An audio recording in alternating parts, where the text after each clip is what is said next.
And all the brothers and sisters said, "Amen." I love that you think we're going to punch him in the mouth. Fingers crossed, right? And I ain't butt Come on, chugging fellas, anything. we got to do some content here. In the Venn diagram of fucked up, I'm not sure where that fits, but I'm pretty sure I hit the nail right on the head there. Works well under close Nick Saban adult supervision. Randy Sanders has the team dialed in. They are ready to go. How many bananas do you want out of me? Don't know. I kind of want to give Vanderbilt some love here. I love those head games at the two. You got to weigh it's all your options. So much fun. Nobody wants to go Lane Kiffin here?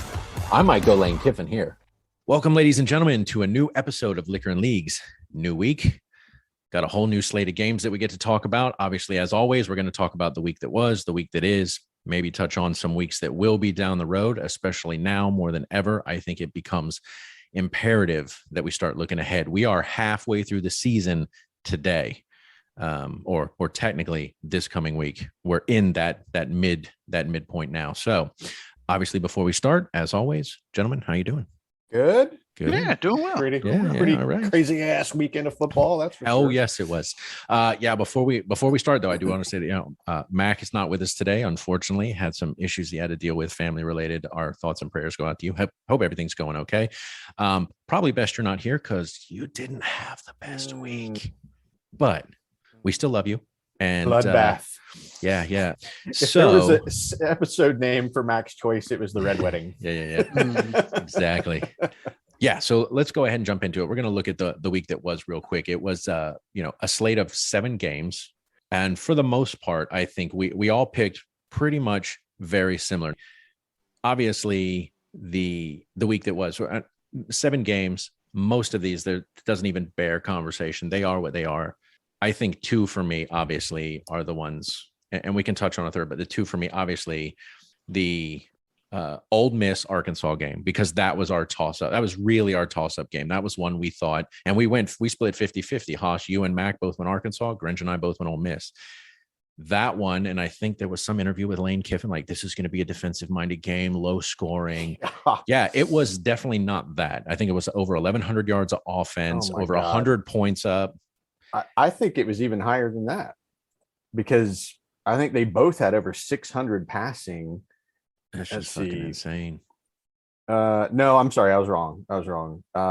So Arkansas had 326 passing and 350 running. Ole Miss had 324 running and 287 passing. Yeah. So I know they were in the 1,100 plus range in terms of total offense. I think your math's right there. Yeah. But it was a constant back and forth. And because this was a 50-50 split in our picks, I mean, this was one that I was glued to. And it was obviously an early game. It was a noon game. And so I was just back and forth on this one. I was just like, oh, you score, you tie, you score, you tie it up. And it's like, holy fuck. And I think I even texted out, the last team to score is going to be the team that wins this. Mm-hmm. My one flaw, and go ahead. Which technically it could have. Because they went for the 2-point conversion. They did score and they could have won it. They just didn't. Last drive by Ole Miss. Matt Corral throws a pass down the sideline. Guys wide fucking open. I don't know how you miss at that point in the game, how you missed that assignment, but his receiver was wide open. He catches the ball and it is just daylight to the end zone. And I'm screaming at the TV, like, fucking go down at the 1 yard line. Go down at the 1 yard line. Hey, Lane, just so you know, I'd be a better coach than you. You fucking dipshit. You drop that guy at the 1 yard line. All they need is a field goal to win. You start eating up clock. You run 3 downs, and then you fucking kick a field goal. You leave KJ Jefferson 0 time on the clock. Unfortunately, they left him 1 minute and 7 seconds. And what did that motherfucker do? He marched down the field, scored a touchdown, and almost converted a fucking 2-point conversion. Like, I'm mystified by the very last call. Like, why you don't just take KJ Jefferson and send him straight ahead? Right. They do this rollout, and I was just like, I don't even know who that was designed for. Or why not go to overtime? I mean, Ole Miss has not been able to stop you. Clearly, in 1 minute and 7 seconds, you just marched down the field and scored. Why not go to overtime and try your luck? I get it. Sam Pittman's like, we're on the front foot. They're on their heels. We've got the momentum. Let's try to end it right here. I mean, I get the mentality, but clearly it didn't pay dividends. I think one summary I saw said, love the decision, hate the play call. Yeah. Like, it's it's not that I didn't understand the thinking. It's just, oof. Yeah, why is that? You got a big motherfucking quarterback that can run through people, and it's like, why are you doing that again? And this is why I think Ole Miss didn't win that game. Arkansas just beat themselves because it's little calls like that I think that changes the entire dynamic of the game. But yeah, it is what it is. Ole Miss pulls out the win 52-51, gives Grinch and I an extra pick in the bank. So I'll take that. Moving on. Obviously, the other one, Texas A&M, Alabama, which I think we all can agree, obviously. Not only did we not see this coming, but we didn't see this coming. No, no. I mean, I when I tuned in and just saw like Bama's O-line was just getting wrecked. Yeah, getting wrecked. Yeah, you and I were gaming and we're like, oh, let's just see what football is like. And it's like, okay, we're getting off. We're watching this game. Yeah, I mean, that was that impression said everything you needed to know about the game. Like if you just jumped on, Bryce Young running for his life, never seemed comfortable, getting hit left and right, could never set his feet. I mean, and they almost overcame that somehow, which I think speaks to the fact Texas A&M is still not that great. No, they just came with passion. The fan base was on fire. Maybe that's a bad phrase there, given their history. They were stoked. They were loud. The 12th man, 13th man, 17th man was there. They showed up. Yeah, all 90,000 of their men, women, children showed up. Yeah. A few interesting stats which I looked up. In the regular season, if we discount 2 bowl games prior in the regular season, Alabama has faced Texas A&M, I believe it's 10 times. The first being September 14th, 1985. In that 10 times, they have only lost to them before last night once. And that was obviously the infamous November 10th, 2012, Manziel. Johnny Manziel. Yep. So undefeated record in regular season play against Texas A&M sans that one game in 2012 to come up short last night. And the implications of that on a lot of levels. I mean, the landscape completely changes in terms of where things are at. Obviously, now Saban has given up the 24-0 record against assistant coaches. And so he is now 24-1. Jimbo Fisher, first assistant coach to hand him a defeat. I'm sorry, Grinch, your Kirby Smart will not get that. I honestly thought he would this season. I did too. I didn't want Kiffin to get it. I'm kind of okay with Jimbo. But you would have preferred it be. And I think they were on a path. If they meet, they're on a path to win that game. I think Kirby Smart would have kind of dethroned him, but Jimbo Fisher beat him to the punch. But here's the interesting thing. And not that, I mean, this game, obviously the Georgia Auburn game, you guys won. It wasn't a blowout. I mean, being what it was, but the implications of the Texas A&M Alabama game are huge for you guys, because come today, you're going to should be unequivocally the number one spot. Yeah. I think that's going to happen. How does it not? I don't give a fuck what Iowa did. Yeah. I mean, I think, Ohio State's clearly looking freaking strong right now. They got their loss, but they haven't looked, they've gotten better every week since. I mean, they put 66 up on Maryland. I don't know what your takeaway can be from the OU Texas game other than they had a quarterback crisis. Spencer Rattler comes out. They put in the true freshman. He lights them on fire. The Red River Showdown, I guess it's called now. Yeah. It looked like Arkansas and Ole Miss in different uniforms. But I have to imagine Oklahoma is going to be up there, and then you're going to see Cincy. Now, I think I've heard many say the door is open for them to get into the playoff this year, assuming they win out. And if Notre Dame keeps winning, because that could look like a better and better win. Right.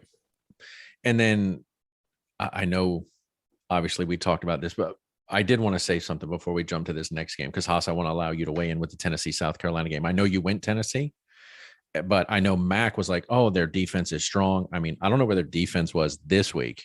And I think maybe they got left back at Williams-Brice Stadium and didn't catch the bus. Not actually true. If you take away the first quarter, their defense was pretty good. The unfortunate thing about first football, quarter, you can't take away the first quarter, right?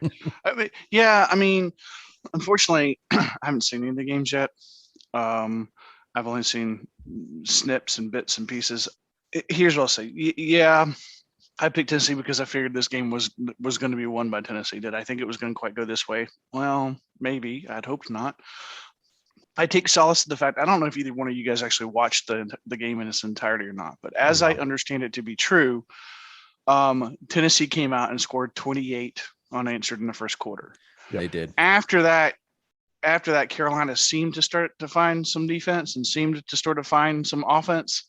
And on the back end really seemed to put together some decent drives and get some 3 and outs and all that kind of stuff for the defense. But that first quarter, I mean, when you're down that kind of deficit, going into halftime is hard to claw your way back, especially in hostile territory.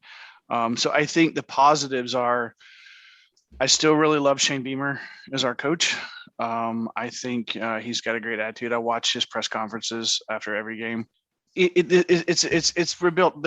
They are rebuilding, and I think they have the right guy for the job.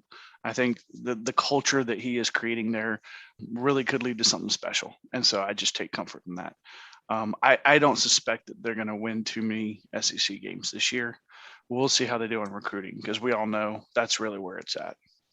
You can have great coaches, but if you can't get the proper athletes in there to compete, you're not going to win a whole lot of football games. Question is, with Clemson being down this year, is that going to help your recruiting effort? I think probably so. So that's a good thing, especially if you pull off a win at the end of the season. You guys have a few games left this season. See how things shake out. See if he is in fact on the right track. But like you said, it's going to take the off season. How does he do in his, when he starts recruiting in? And we're going to need a few years once he's turned over the class and it's his recruits. Yes. How does he do at that point? I'm really hoping that the Board of Regents gives him, time. I really hope it's not one of those situations where it's like, okay, you have 3 years, 4 years, whatever. I hope they give him a good 5-6 years before they start making any hard decisions, because I believe he's the future. My only hope is that he got Muschamp's legal team to do his contract work, just in case. I'm sure his daddy had some good lawyers for him. Well, I still think if it's probably changed some, but I want to say it's like the same agent that represents like 10 or more SEC coaches. Major coaches. Yeah. Doesn't surprise me. Jumping back to the Georgia game real quick, I'll just say this. Fucking Bo Nix, man. If that dude has one speed on throwing, and there were so many times I was like, if he just didn't rifle the goddamn ball at 100 miles an hour, every his receiver would catch fucking time, and learn some touch. But as everybody says, like, that's who he is. Like, he thinks he's Johnny Manziel. He just expects everybody to react to what he's doing. That's a sad thing to want to be.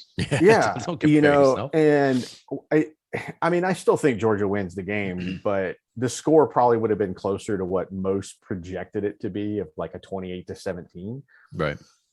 It's just one of those, like, I mean, obviously I enjoyed watching him mess up, but at the same time, I was just like, Jesus, dude, like, just put some touch on the ball.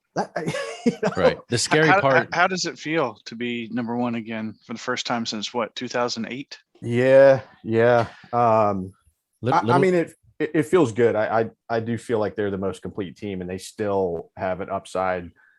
Not having George Pickens out there yet. That's gonna open things. Change things. I mean, what's crazy is McConkey.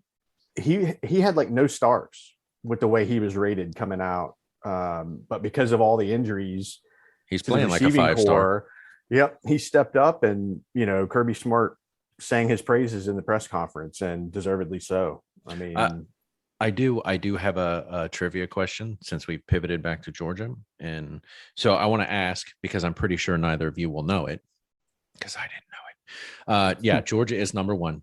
Can anybody tell me the last time in the regular season that Georgia was ranked number one? Yeah, it was back in 2008. It was not. They were they were number one in the preseason. After week 1, USC was ranked number one. Yeah. And they were preseason number one, but after week 1, they were ranked number 2, and Southern California was ranked number 1. So that's why my question was, in the regular season, when was the last time Georgia was ranked number 1? I want to say it was back during Mark Richt's era, maybe like 2013 or something like that. But Haas, fathom, I guess. Yeah, I don't know. I could have sworn it'd been a hot minute. It has been. In point of fact, it has been 2,027 weeks since they were number one, 466 months, or 14,188 days. And it was December 6, 1982. Oh, 82. Okay. That was Obviously, the I was last close. time. Yeah, that was the last time in a regular season they were ranked number one. Penn State ended up winning the national championship. Georgia actually was ranked fourth at the end of that season. But yes, December 6, 1982 was the last time in regular season Georgia was ranked number one. Grinch, you were 7 years, 2 months, and 3 days old. So little trivia. Spoken for like you. a true Florida fan. Yeah, exactly. Well, again, preseason 2008, you were number one. And we know who won the national championship that year, don't we? Yeah, we're a tortured fan base. It's about time, though. You got to be excited. I mean, shit. You get close and it's just like, I mean, going back to like that infamous freaking national championship game when they were doing the bowl selection, or they were doing the BCS, final BCS, and Mrs. Grinch and I are sitting there and we're like, Bama better not get that fourth spot, Right. and it was, or third, whatever they got. And we're like, fuck. It's not that I didn't think they deserved it or had a case to make. It's just one of those, that's not a team you want to play twice, or, really not at all if you can avoid it.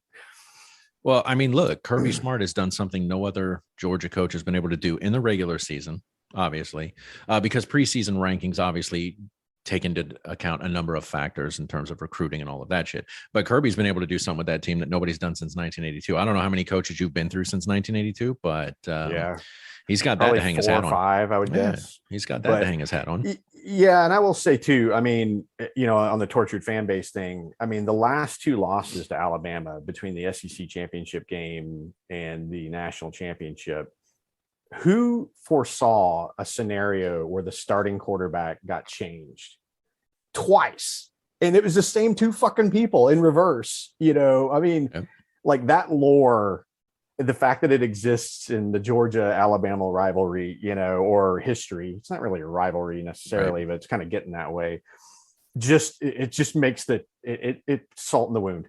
Yeah. So let me ask you a question. Down the stretch, because we're at the halfway point of the season, is Stetson Bennett going to be your starter? I mean, has this become a done deal at this point? I mean, I don't know. It was a really interesting cast calling the game. I really like Rick Neuheisel. And it happened to be Aaron Murray, who was with him, who's former Georgia quarterback. Right. And the small world, Bobo, who used to be Georgia quarterback, was the OC when Aaron Murray was there, but now he's the OC for Auburn. So it was like this, there was some interesting things that they were able to talk about, over the course of the game about quarterback play and offensive philosophies. I mean, the thing is, I think at this point, you're fine with Stetson if you continue that route. The upside of JT Daniels is still higher in terms of his arm strength and his pre-read ability, but he clearly doesn't have the mobility that Stetson Bennett has. So, and Stetson showed he could make the deep throw, slightly under through what could have been a touchdown, but then he goes later in the game and bombs it out. So yeah, I don't think the fan base is stressed too much one way or the other over it. Stetson has done everything the program has ever asked of him. Walk on twice, which is a funny story, so like I have nothing but respect for the guy. And if he starts, he earned it. Is JT up against a issue now of being injury prone? Like, is that going to be hanging over his head? Good question. Yeah, I don't know. I don't know. I mean, it was an ACL, I think, when he was at USC. Right. And then it was an oblique injury that translated into other muscles compensating. Here's the upside for you guys. If he comes in and he gets injured, you got a backup. So if nothing else, you got a guy that can step in at any time. Yeah. So, yeah. Which is, it's like having that warm, comfy blanket. Yes. All right. So that was the week that was. Let's move on to the week that is. Again, we have another slate of 7 games. Hey, Grinch, let's see if we can go undefeated this week, just like we did this past week. That's right. That's right. Dumb shit. All right. So obviously, I have to. Yeah. I mean, that's only fair. You guys probably want to know. So, Hosh, you had 5 wins. Grinch, you had 6 with me, and Mac, you had 4. So what is our total count? I believe, Haas, you and I are now tied for second. Yep. So Grinch, you're in the lead with 50. Haas, you and I are tied for first loser at 48. And Mac is running the caboose. And the current He's front chasing runner, that the banana Bananas Award with 46. So we move into the week that I secretly think he wants it. He's just it's possible. tanking. It's possible. He's sandbagging deliberately. So we move into the week that is. So Grinch, you will pick first, then I will pick, then Hosh, you will pick, and I will grab Max picks as soon as I get a chance, since he is not here. So let's waste no time. I'm just going to do this real quick just for the ease, and we can change as needed. All right, Grinch. So this week, obviously, obviously this is the home category right here, home team. Okay, Gotcha. So Alabama, Mississippi State. Yeah. I mean, until today, I would have just blindly picked Alabama. Yeah, I picked Bama and moved on. I mean, Mississippi State's gotten better each week. The record doesn't really show. Haven't already dropped 2, I think. Yeah, we haven't seen in 20 games. We haven't seen Saban have to handle a loss with his team. Yeah, and I mean, I jokingly said after the Florida game, somebody said he was giddy because he had shit to work on. I mean, I said now you got shit to work on. Now it's like, I don't know. This Bama team's got some flaws, and frankly, it's the O-line. They haven't seemed to have assembled an O-line that works, despite that recruiting class being so strong every year. I would imagine that will be the point of emphasis. I still think physically they're a stronger team. I think they will. I'm going to pick Bama, but I won't be shocked if Mississippi State makes it really interesting. But now you got, a dozen or so teams in the SEC that now have game footage, and they will be watching. How do you beat Alabama? All right, so you're going to go Alabama. Kentucky, Georgia. Yeah, I'm going Georgia. Obviously, Kentucky put a hurting on LSU 42-21, but I don't know that you overcome Georgia. Yeah, and I really like Kentucky. I mean, I do. I love their culture they've established. I love that they gave Stoops a lot of time to get, I think he's on his 8th season, maybe. Like you were saying, Haas, with Beamer, that the UK alumni and leadership, the booster, and let him let him do his thing. If I'm Shane Beamer, I'm like, look at Kentucky, give me a shot, just give me time. Yeah, and that's it's funny, Georgia's playing 3:30 games like in a row, I think is how it's going to work out. But so now Georgia was tired in that Auburn game. I think you could see it by the end, but they get Kentucky and then they go on a bye, and then I think Florida's after that. So I still like Georgia on this one. Okay, Texas A&M, Missouri. Now I know Texas A&M won, but are they showing you enough that they are a complete team, or that they've rebounded from their previous issues? Yeah, I'm going to go A&M. We thought Missouri being at home and 2 weeks ago would make a difference against Tennessee, and they got pummeled. Right. So, I mean, I think top to bottom A&M still got a better team, and that this may be the turning point for them, having beat Alabama. Okay. Florida, LSU. Yeah, LSU. If Orgeron survives, if Orgeron survives this season, I'll be shocked. It doesn't look like he's going to at this rate. So you're going LSU. That's what I heard. Yes. Yeah, for sure. Florida.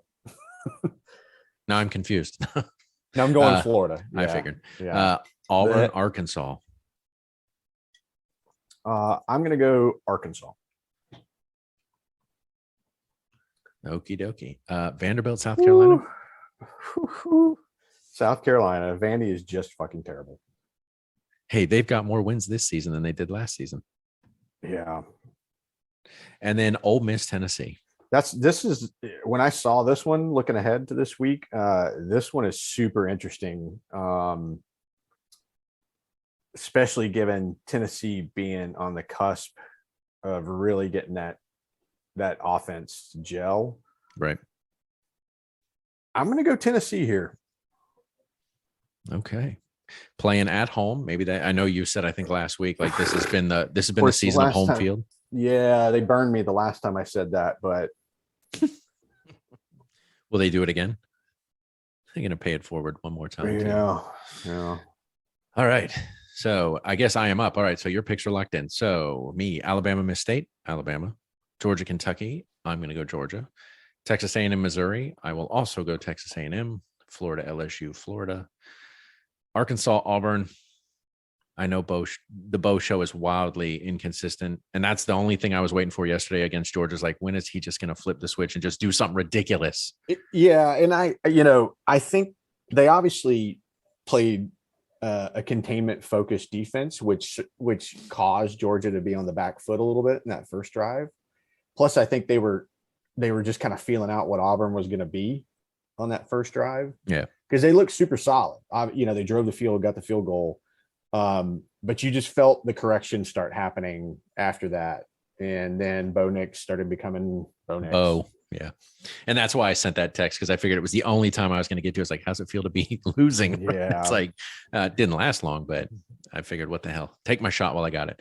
I'm going to go Arkansas over Auburn, South Carolina over Vanderbilt, and I am going to go Ole Miss. I'm going to go Ole Miss here, not because of Lane Kiffin, but I think Matt Corral is just playing on a different level right now. I mean, that kid, I know he's not big, but he runs like he's about 245.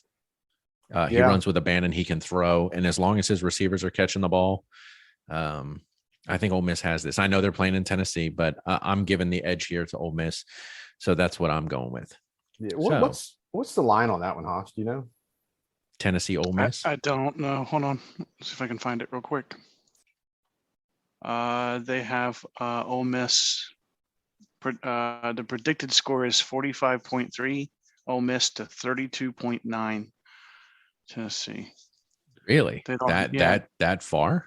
That far? Yeah. Wow. Okay. Not what I would have. I would have expected more like 3-4 points. I won't say which side I use, because they don't pay us money, so they don't get. That's absolutely, brother. But it is a professional site that I look at. I was about to say, so a reputable site you would trust. One that I'm sure many professional sports gamblers use. Yes. Okay. We're not condoning sports gambling. Just saying. No, we're not. Nope. Okay. In no way, shape, or form. All right, Haas. So we are going to move to you. I know you're tied with me in the overall. You obviously lost the weekend to me. So it is to you. Alabama, Mississippi State. Alabama. Georgia, Kentucky. Georgia. Texas A&M, Missouri. Let's come back to that one. Okay. Really? Okay. Yeah. Florida, LSU. Florida. Arkansas, Auburn. Arkansas. South Carolina, Vanderbilt. South Carolina. And Tennessee, Old Piss. I'm also going Old Piss, unfortunately. Like it. You guys are on the Lane train. And I'm probably gonna pay for it. Yeah, that, and I do think they're the better team. They've been way more consistent than Tennessee has. Yeah, Tennessee's had a couple good weeks back to back, but I don't know, man. Yeah, I don't disagree. What's the old Mike Tyson saying? Everybody has a plan until they get punched in the mouth. I think Tennessee's about to get punched in the mouth. Look, and at the end of the day, Grinch, it's one pick, right? I mean, we close the gap, but we're not there. Yeah. I mean, I'm gambling on at home with Tennessee's momentum. Right. And that was a tough freaking game Ole Miss just played. Now, I would probably give you the nod on that if Tennessee had played like an Arkansas or an Alabama and done what they did to, like, if they'd have been closer. But I mean, nothing against South Carolina, Haas. I'm just saying, but you're playing South Carolina at home. I don't take it personal. I've been a fan for 40 years. I'm well versed in the subject matter. I mean, yeah, I can hang my hat on the fact that Florida shut out Vanderbilt and scored 42 points, but at the end of the day, it's Vanderbilt. What does that really mean? Nothing. And so that's the only reason I would say. I will say Mullen wasn't happy at halftime. No, he was not. But you probably three words. I was expecting 42-0 at halftime. I mean, that's what I would have liked to have seen, but unfortunately that didn't happen. So we got our picks locked in here, except for Haas. We're coming back to your Texas A&M, Missouri. Yeah, pick. I was trying to find a way to talk myself into Missouri, but I can't do it. So what's the line on that? Did you check? I haven't. I'm going to stick with Texas A&M though, because doesn't matter. Okay. It doesn't really matter. I don't think Missouri has the chops, the chutzpah. Yeah, because again, Texas A&M is riding that high to do the one thing no team has done. But we know that could also be a problem. They Yes. can come out with too much swagger, too much confidence. But All right. So those are our picks for next week. Let's move over to ETSU. Yay, us. ETSU versus the Citadel. This was another stomping, 48-21 on the Citadel. ETSU wins. They played at home. So we move to ETSU versus Chattanooga. They are playing in Chattanooga. I don't know shit about Chattanooga. And unfortunately, Mac's not here to give us the lowdown. All right. So ETSU Chattanooga. Grinch, you are going to go first. Dare I ask? Oh, I'm staying with the Bucks. As am I, because I think it's the safe play. Mac's not here. I'm thinking he wants Chattanooga. Anybody heard differently? Without a doubt. I think it's Without a doubt. Chattanooga. He's fair weather. He's drifting away. Jesus, can't trust that man.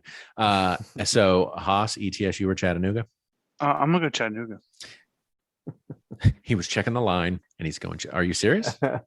Okay. In-state rivalry, Chattanooga puts out some pretty good ball players. Who? Name one. I don't know. I'm talking shit. Who knows? Watch them win. I'm gonna be like, fuck. Well, I mean, it's UT Chattanooga, right? I mean, that's that UT pipeline. Sure, if you say so. I forgot to adjust this.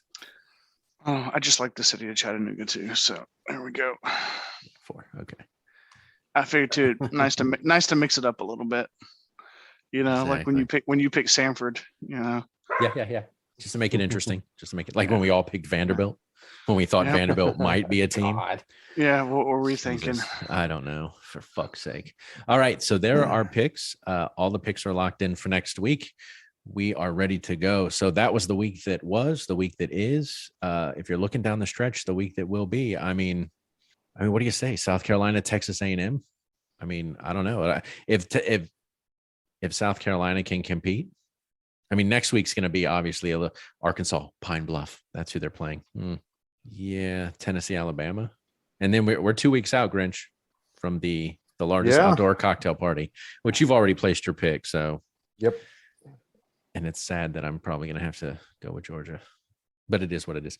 All right. So we're going to leave it there. Thank you, gentlemen. As always, I do appreciate your hot takes on SEC football, and we will move it forward next week, see how everything goes. Hopefully Mac will be back and we can hammer on him for the shit week he had last week. We'll see what he gets this week. I'll get his picks from him. And as we move into the second half of college football, Grinch, you're only 2 games ahead, a lot of games left. We're going to see what happens as we continue this train ride. As always, thank you, gentlemen. We will leave it there. I appreciate it, and I will talk to you all next week.